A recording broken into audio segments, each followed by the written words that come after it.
Hola, ¿qué tal? Muy buenas, bienvenidos a una nueva entrega de Geopolítica en Radio Esperantia.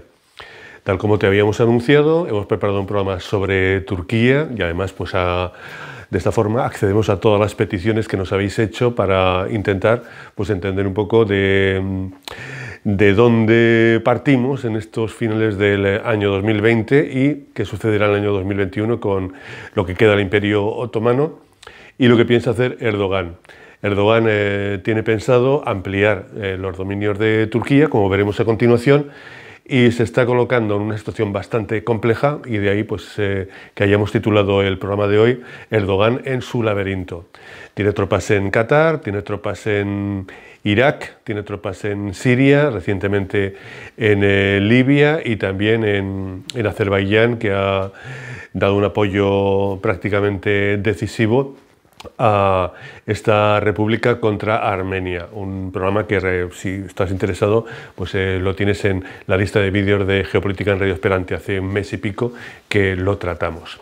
Vamos a tocar el tema, te contaremos de dónde vienen los turcos, cómo hemos llegado a esta situación, como siempre, qué está ocurriendo ahora mismo con Turquía, también con muchas dificultades económicas que desde algún punto de vista quizá unos piensen que es tangencial, también nos afecta a los españoles porque, por ejemplo, la corporación bancaria BBVA, que seguramente conocerás, tiene mucho negocio en Turquía y ya incluso el Banco Central Europeo le ha recomendado que empiece a retirarse de ahí de Turquía porque la lira turca está sufriendo un cataclismo de proporciones incalculables.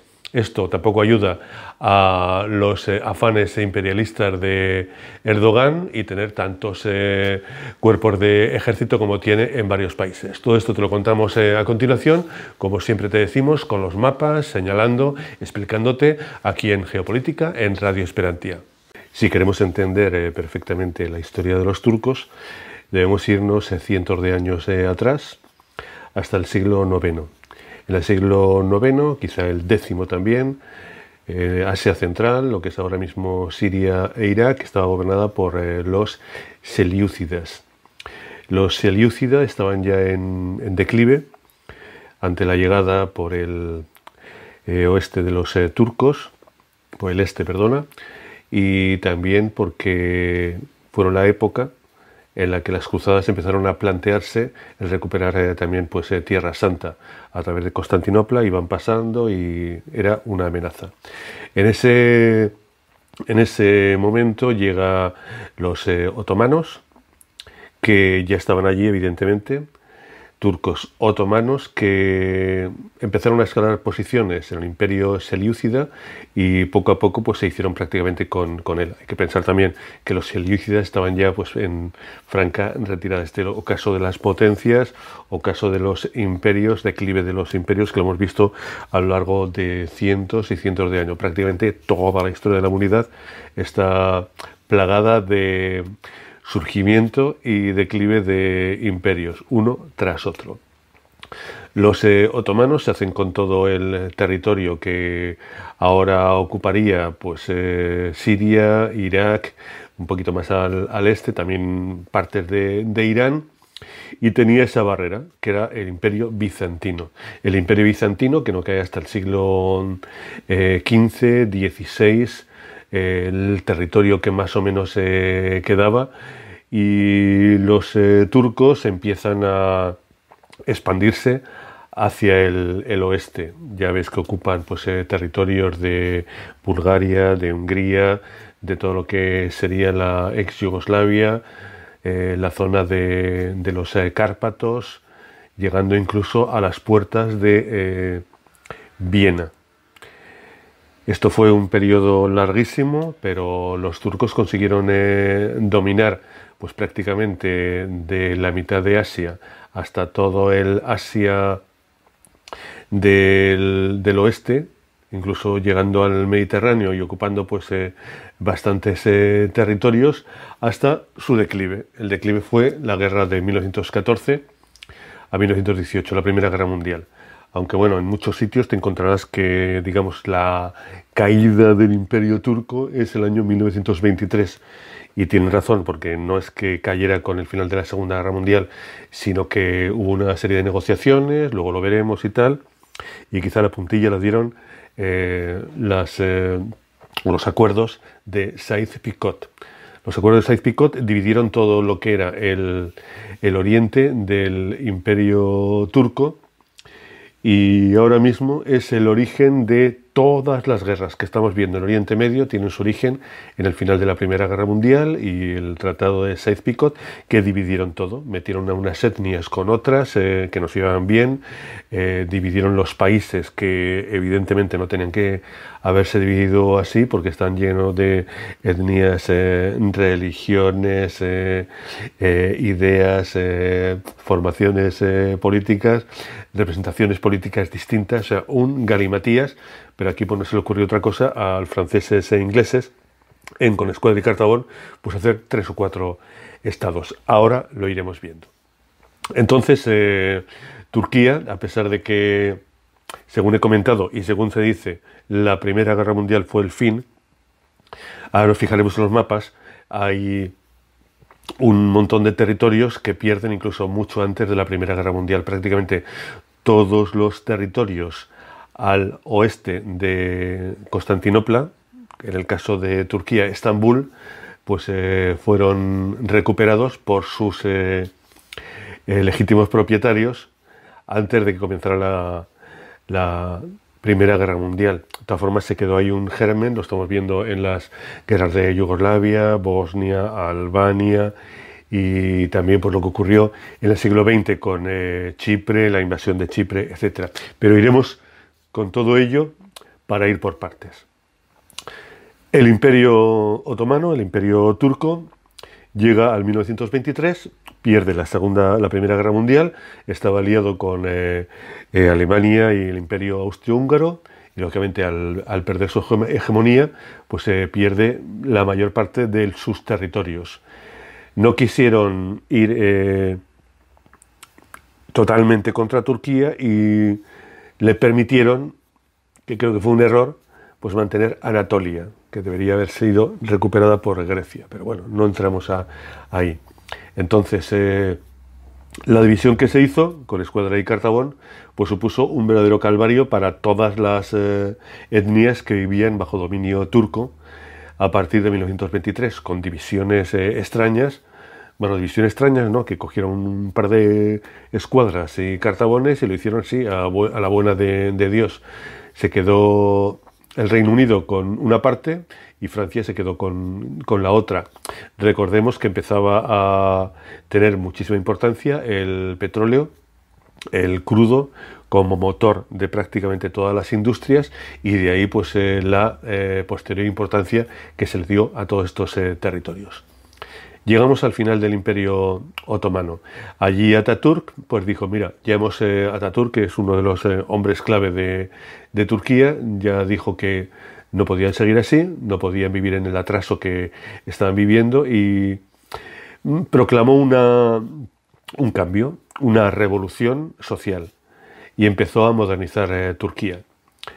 Y esto pues lo hizo durante unos cuantos años, y ciudades que estaban ancladas en el medievo pues empezaron a resurgir, y a mediados del siglo XX empezó a forjarse un país moderno, un país que tenía industria, un país que miraba al futuro, un país que ya no tenía la idea puesta en la religión ancestral que había que cumplir bajo amenaza de muerte, sino que tenía una visión muchísimo más abierta. Recordemos, mediados del siglo XX, también surgen, que ahora los enlazaremos, los hermanos musulmanes en Egipto, que serían también el germen de lo que es Al-Qaeda, de lo que sería el Estado Islámico, etcétera, etcétera, y que también están muy relacionados con el partido de Erdogan. El partido de Erdogan, que prácticamente comulga con todas las ideas de los hermanos musulmanes. De ahí pues que entendamos muchas de las actitudes que está tomando desde hace un montón de tiempo. Bien, llegamos a Erdogan. Me he saltado muchas partes de la historia turca, pero ahí tienes los libros, tienes la Wikipedia y si quieres informarte tienes un montón, pero para que este programa no nos dure 6 horas, pues tenemos que ir resumiendo y centrándonos en lo que nos preocupa, el que está ocurriendo ahora y que pensamos que puede ocurrir en el futuro. Erdogan gana la alcaldía de Estambul, además con una amplia mayoría. Él tiene formación religiosa, es imán, y también tiene estudios de Derecho en la Universidad de Mármara, y bueno, él es de Estambul. Y poquito a poco pues, se fue haciendo con el control de buena parte de la sociedad turca, además de buenas maneras, democráticamente. Después ya pasa el tiempo y decide pues, dar el salto a la política nacional y crea un partido, el Partido de Trabajo y Desarrollo, el AKP, que empieza a funcionar muy bien y tal como veremos, se empieza a juntar un montón de apoyos. Aquí vamos a dividir los apoyos que tiene Turquía y que tiene Erdogan. Erdogan mayoritariamente tiene apoyos en el mundo rural. A pesar de haber ganado la alcaldía de Estambul, su deriva pannacionalista, panturquista y un poco demasiado anclado en la religión, le ha restado muchísimos apoyos y, de hecho, en las últimas elecciones municipales perdió las 2 grandes capitales, no solamente estas, pero las 2 grandes, Ankara, la capital, y también Estambul, su partido lo perdió ante opciones mucho menos integristas y religiosas. Entonces organizó un referéndum y lo que en un principio pues la presidencia de Turquía era algo testimonial, pues empezó a vaciar de poder a los primeros ministros, llenar la presidencia de Turquía y ahora mismo se puede considerar Turquía un estado presidencial. A partir de aquí, recuerda, el golpe de Estado, no vamos a entrar si fue un autogolpe de Estado o si fueron los norteamericanos, los contrarios, que se lo quisieron montar. Pero bueno, está allí. Ahora mismo ha salido recientemente la sentencia. Hay más de 300 militares de todo tipo de graduaciones que están condenados a cadena perpetua por el golpe de Estado de hace unos años en Turquía. Estuvo a punto de caer Erdogan, pero bueno, se mantuvo en el poder. También hay que tener en cuenta que a partir de ese momento, a partir de que toma el control de la presidencia, que la llena de contenido, empieza una deriva pannacionalista que está siendo pues, muy mal vista por sus anteriores aliados, los aliados que le quedan y lo que está ocurriendo ahora mismo. Aquí voy a hacer un inciso para que entiendas cómo es el mundo islámico. Habría pues 3 grandes. Estaría por una parte Turquía, por otra parte estaría Arabia Saudí y por otra parte estaría Irán. En esta parte no meto a Egipto porque la veo como una potencia ya en este punto ya en declive, aunque tiene una población inmensa, pero ya los tiempos de la guerra de los 6 días, etcétera, etcétera, ya no creo que vuelvan y ahora mismo está en el redil de Estados Unidos, de las grandes potencias y de momento no está creando demasiados problemas y tampoco tiene ese afán expansionista. Entonces, tampoco quiero meter a Pakistán, que por población sería una de las grandes potencias del mundo islámico, pero está en otras, entre comillas, guerras, en otras batallas. Recuerda que tiene batallas prácticamente continuas con la India y que en la frontera, pues cada 2 por 3 vemos escaramuzas y hay que recordar que también la India tiene conflictos con China y las 3 potencias, China, Irán y Pakistán, las 3 tienen armas nucleares. Entonces hay que tener bastante cuidado con esta zona. Pero Pakistán de momento no se mete en este mundo. Entonces las 3 potencias que digamos pugnan a ser los que cortan el bacalao en el mundo islámico. Arabia Saudí, por lógica, tienen la hegemonía religiosa. son los vigilantes, los cuidadores, los defensores de los santos lugares, la Meca y Medina, y a pesar de que tiene un ejército, yo lo he comentado muchas veces aquí, de chiste, pues siguen teniendo una importancia ante todo el mundo musulmán como los que preservan los santos lugares. Pero ya te digo, el ejército es un desastre y lo estamos viendo en su particular guerra del Vietnam, que la mantienen en Yemen. El próximo programa probablemente lo haremos sobre Yemen, están ocurriendo un montón de cosas y allí pues no pueden con el pobre y militarmente pues mal armado estado yemení, pero ahí con las guerras de guerrillas, con esos desfiladeros inmensos que dividen Arabia Saudí y Yemen, pues lo tienen bastante complicado y, como te he dicho muchas veces, es su guerra de Vietnam. Irán. Irán es de la rama chiita, chiitas y sunitas. Recuerda que te lo hemos comentado muchas veces. Irán también pugna, aunque es un 30% los chiitas de población musulmana, por el 70% de sunitas aproximadamente, grosso modo, pugnan también por ser los hegemónicos. Y por otro lado estaría Turquía. Turquía tiene pues el ejército, tiene la población, y para que entiendas un poquito por qué está pugnando, no es aliado de Arabia Saudí, sino que es aliado de Qatar. Qatar un poco es el banco, la cuenta bancaria, la tarjeta de crédito de Turquía, que lo está pasando bastante mal, ahora entraremos, es Qatar. Entonces Turquía es aliado de Qatar. Y, no vamos a decir enemigo, pero que no se lleva muy bien con Arabia Saudí. Entonces, lo que estamos viendo, que viene Irán, viene Turquía y viene Arabia Saudí, pues intentan ser como las voces más importantes en el mundo islámico. De hecho, estamos observando un caso, lo hemos comentado miles de veces aquí en este programa, el caso de Palestina, los palestinos, etcétera, etcétera. Tanto Arabia Saudí hasta ahora, entraremos ahora en detalles, como Turquía, como Irán, a pesar de que Irán son chiitas y, digamos, estaría allí Hamas, que son sunitas, pues apoyan a los palestinos. Los apoyan no por afinidad política, sino por afinidad religiosa. Y además el caso de Palestina es como ese caso que queda pendiente y que todos los musulmanes deben defender. Los musulmanes que no defiendan la independencia de Palestina ante Israel van a estar muy mal vistos. Y aquí pues también enlazamos con las últimas noticias que han llegado del reconocimiento de Estados Unidos del Sáhara hacia Marruecos. Reconocen que el Sáhara es marroquí, lo ha reconocido Donald Trump, me parece una medida bastante errónea, pero es solamente mi opinión, a cambio de que Marruecos reconozca a Arabia Saudí, reconozca a Israel. Ha hecho lo mismo con Arabia Saudí, le ha ofrecido una serie de prerrogativas para que también Arabia Saudí reconozca al Estado de Israel.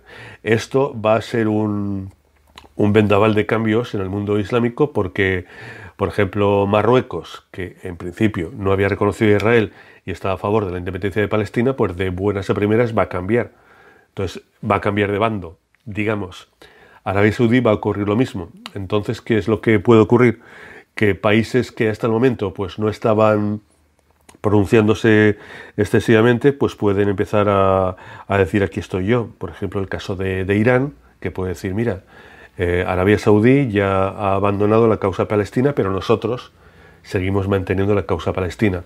En el Magreb puede ocurrir lo mismo con Argelia, que Argelia tiene tiene bastante más población que Marruecos y tiene mucho mejor ejército, pues puede decir lo mismo. Marruecos ha abandonado la causa palestina, que aunque nos pilla lejos, y también ha abandonado pues las exigencias dentro de la legalidad de los saharauis. Recuerda que Argelia apoya a los saharauis. Entonces puede haber un cambio, además drástico, en los apoyos en el mundo islámico por este comienzo de acercamiento de Arabia Saudí a Israel y también de Marruecos a Israel. Recuerda que hace poquito empezaron ya a funcionar las líneas aéreas israelíes y a operar en suelo saudí. Un hito que esto hace 20, 30 años no nos pasaría por la cabeza, pero ha avanzado mucho las negociaciones y Estados Unidos, Donald Trump, habrá quien le guste y habrá quien no le guste, pero diplomáticamente es un hacha y ha conseguido pues todo lo que los anteriores presidentes no habían conseguido. Veremos a ver qué ocurre, que todavía no está clara cómo va a quedar la presidencia a partir del 20 de enero. Todavía están dirimiéndose un montón de casos. Bien, pues vamos a lo que quería comentarte. Ya más o menos tienes claro un poco el trasfondo y qué ha hecho en los últimos años Turquía. Pues lo que ha hecho es expandirse.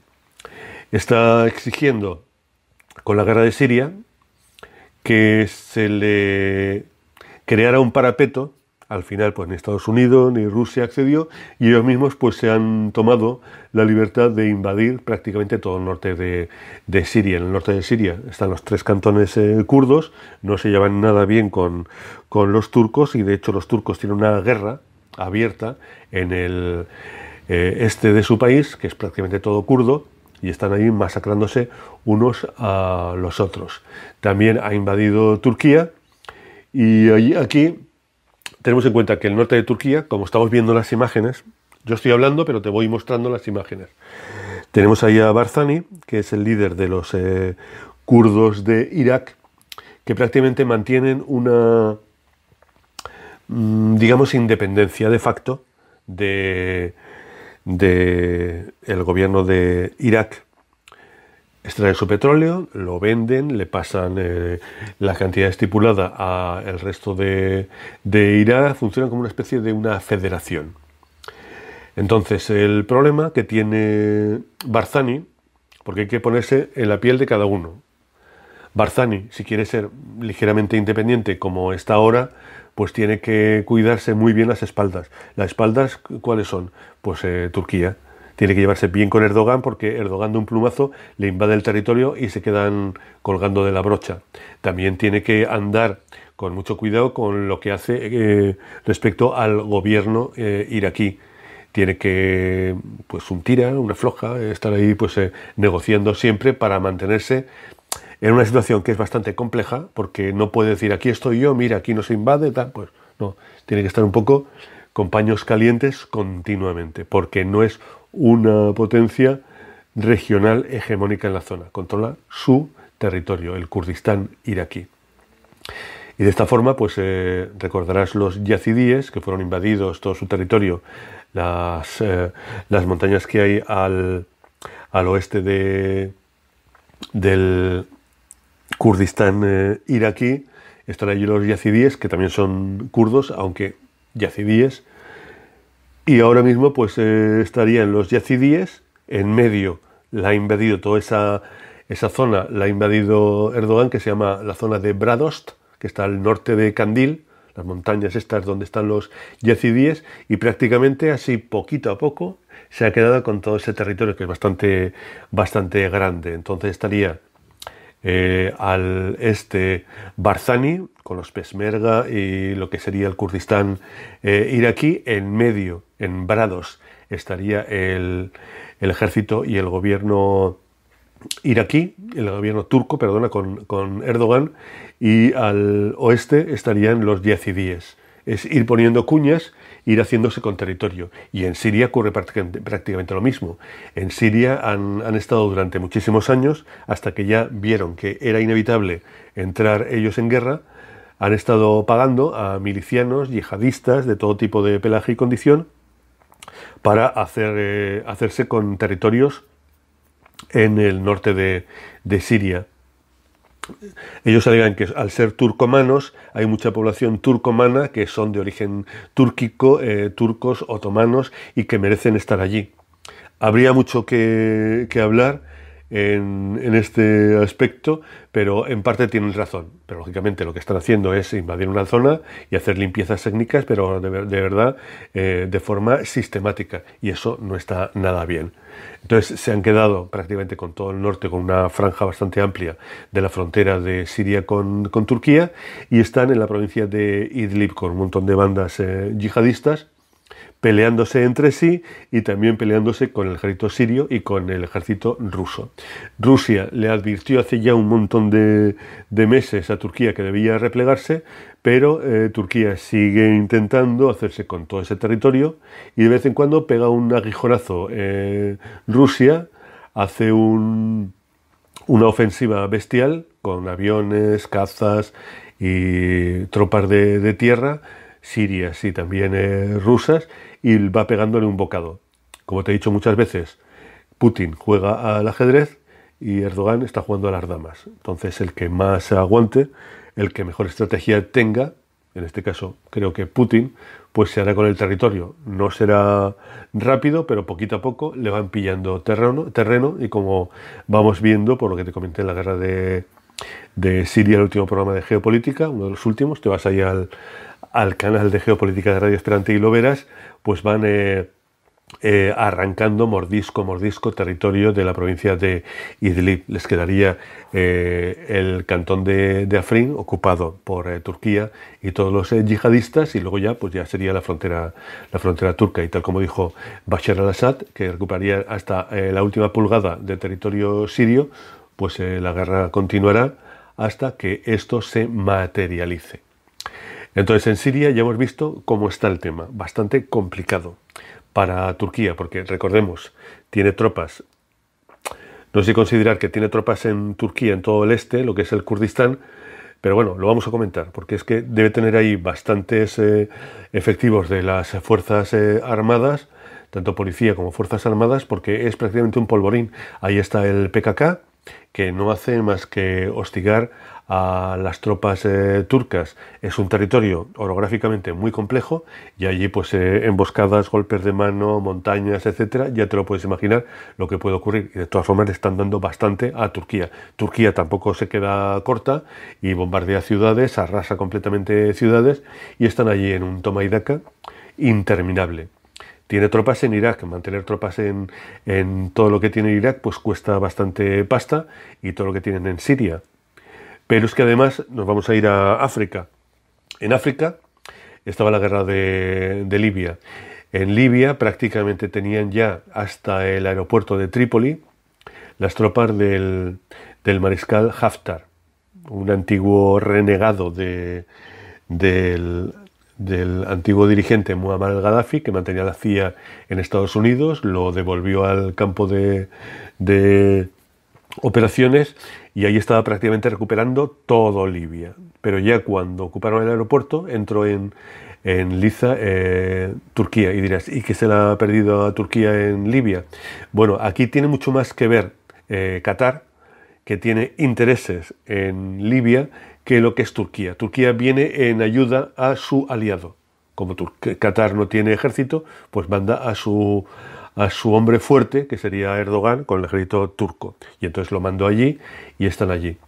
Han empezado a mandar aviones, han mandado tropas de todo tipo, han mandado barcos y están ahí en la guerra. Y han revertido la situación. Entonces ahora recuperaron el aeropuerto, han recuperado un poquito más de territorio, y la situación podría decirse que está en tablas. O sea, no ha sido, se han quitado el cuchillo de la garganta al gobierno de Trípoli, que está defendido o apoyado por Turquía, lógicamente, por Qatar, su principal valedor, y también la ONU, aunque es un desastre lleno de yihadistas y lleno de partidos de informaciones de corte pues islamista, y de momento está en tablas. Yo casi todos los días miro un poco los partes de guerra en todas partes, y llevo bastante tiempo sin ver movimientos sobre el terreno en Libia. Pero claro, mandar aviones, tener bases, tener efectivos, barcos, etcétera, eso cuesta muchísimo dinero, y eso es lo que le está costando a Erdogan. Pero de momento, sobre el terreno,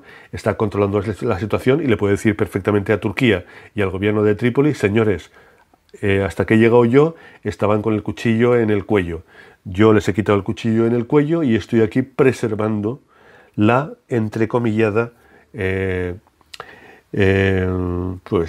¿cómo diría? Pues la ciudadanía de Libia. Aunque es que no me sale la palabra, porque como es tan complejo el gobierno turco, el gobierno libio, pues no sé cómo definirlo. Pues un poco los los límites de Libia, porque decir, la ciudadanía libia, ¿quiénes son los ciudadanos libios?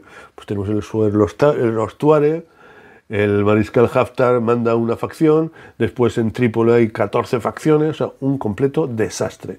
Pero bueno, de momento, les puedo decir, y además alto y claro, yo he detenido que la invasión se finiquitara y que el gobierno de Trípoli cayera. Bien, entonces en ese caso está ganándose puntos ante lo que te decía de la supremacía del Islam. Bien, ¿qué ha hecho más Turquía?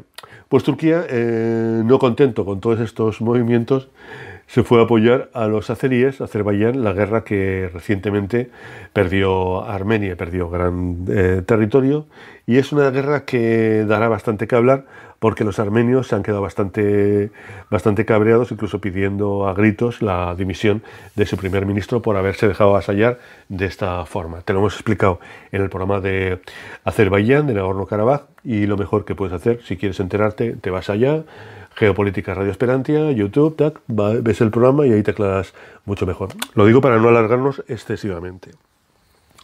Bien, y en el entorno político. En el entorno político, al igual que ha hecho Mohamed VI en Marruecos, Erdogan ha ido negociando con Europa. Lo mismo que ha hecho Mohamed VI. Y entonces, en el caso de Erdogan, ha tenido una serie de décadas que sus contrapartes, negociadores en la Unión Europea, pues eran, por así decirlo, los tontos del pueblo. Le concedían todo, Europa pues pecaba de buenismo, le importa 3 pepinos todo, ¿queréis mezquitas? Venga, 200 podéis meter, ¿imanes de dónde? Pues mira, aquí, de allá, da igual, sin control. Entonces, Erdogan, muy inteligente, había metido una quinta columna en Alemania, también en Austria, y había metido la asociación de su partido, islamista, muy cercana a los hermanos musulmanes, a la que pertenecían pues prácticamente todos los imanes que controlaba en Francia, en Alemania y en Austria. También controlaba una organización, la de los globos grises, que tiene el signo este que levantan la mano con los 2 cuernos, eso es el símbolo de los globos grises, una organización paramilitar que controla también las paraorganizaciones que tiene Erdogan en media Europa. Entonces, digamos, la guinda que provocó que países europeos le dijeran hasta aquí hemos llegado fue que han aparecido una serie de yacimientos de materias primas al sur de Chipre.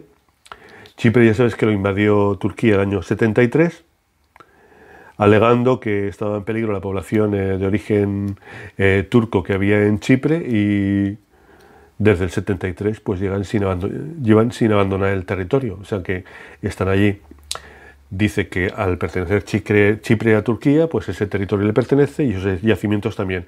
Y ha mandado buques para investigar qué hay allí y sigue adelante. Y además buques escoltados por la Armada turca. Francia dijo que hasta aquí habíamos llegado, Grecia lo mismo, Italia lo mismo, y ese fue un poco el punto de inflexión. Francia ha mandado barcos también, barcos de guerra, y hasta allí pues es donde llegó Turquía.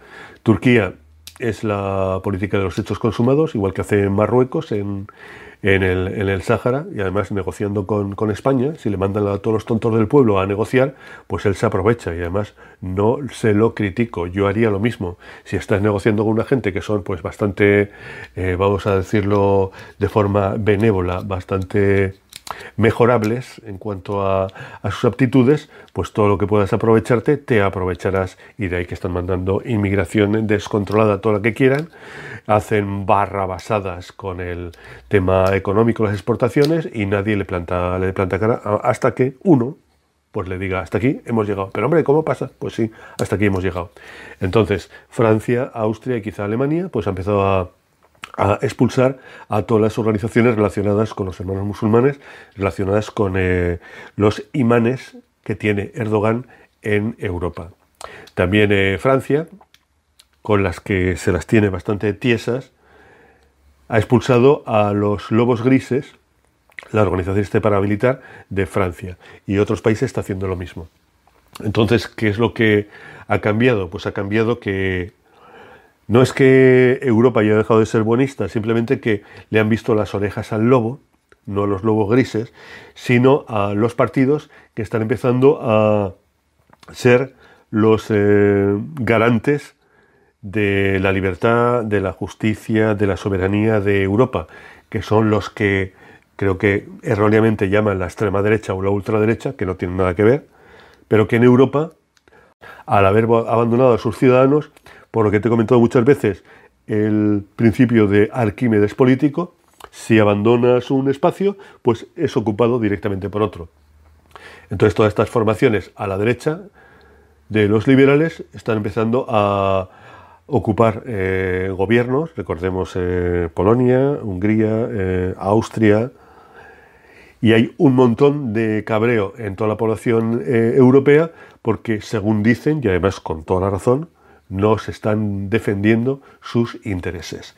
Entonces se ha puesto pie en pared y a partir de aquí pues Turquía, como te he dicho al comienzo, estaba a punto de entrar en la Unión Europea y de allí pues está en un punto lo más alejada posible de su ingreso en la Unión, y además con bastante cabreo por parte de la mayoría de los países que forman la Unión Europea, con Turquía por estas políticas contra natura que está ejerciendo, sobre todo la islamización de muchas mezquitas, etcétera, etcétera, que hay cabreo. Y aquí entramos en el tema económico.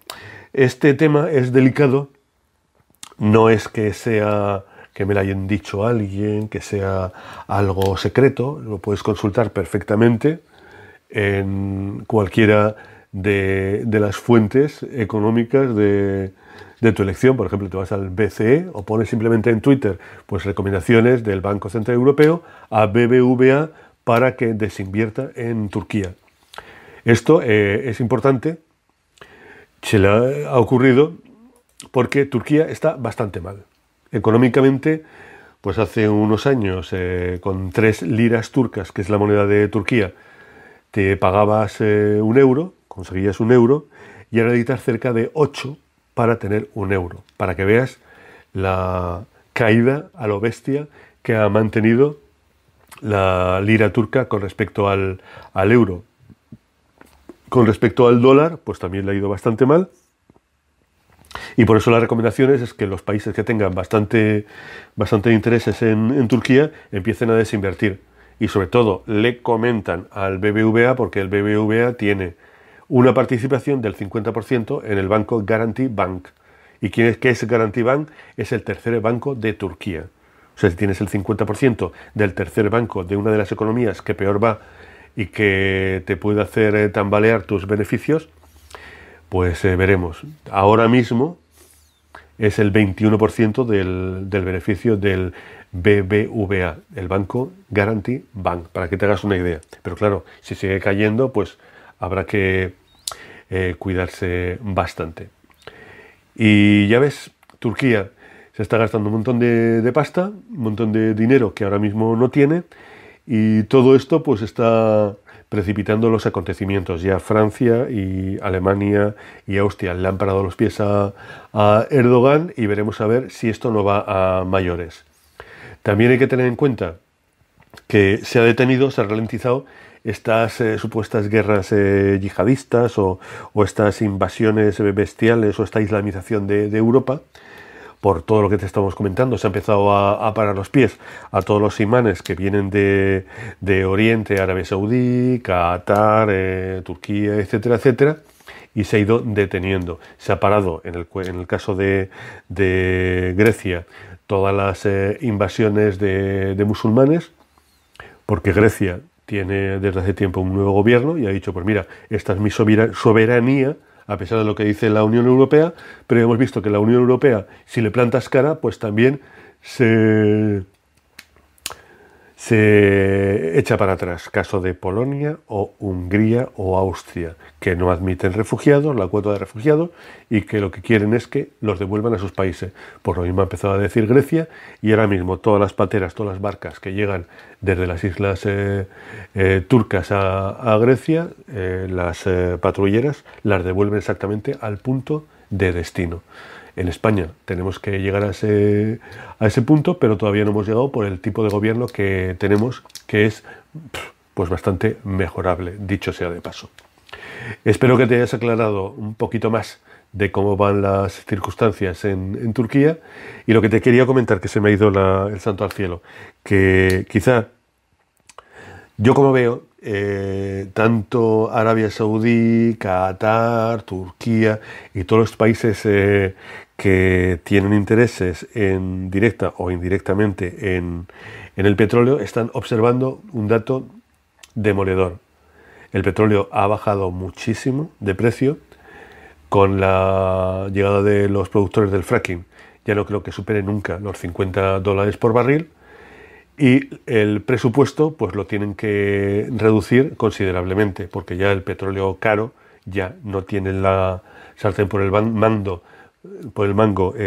la OPEP, y un poco los que dictan el precio del crudo son los productores de fracking, que por 20, 25, 30 dólares ya pueden extraer un barril de petróleo, para que veas en qué punto es rentable la extracción a través del fracking. Entonces, por eso se intentó acelerar, aparte pues estaría Soros, estarían los grandes magnates, para intentar dilucidar la cultura europea y mimetizarla y, vamos a decir, destruirla, no desdibujarla entre un montón de etnias, otro tipo de religiones, etcétera, etcétera, pero todo se ha detenido porque, claro, se ha intentado acelerar de tal forma que pues ya se les ha visto un poco el plumero. Es un poco mi teoría.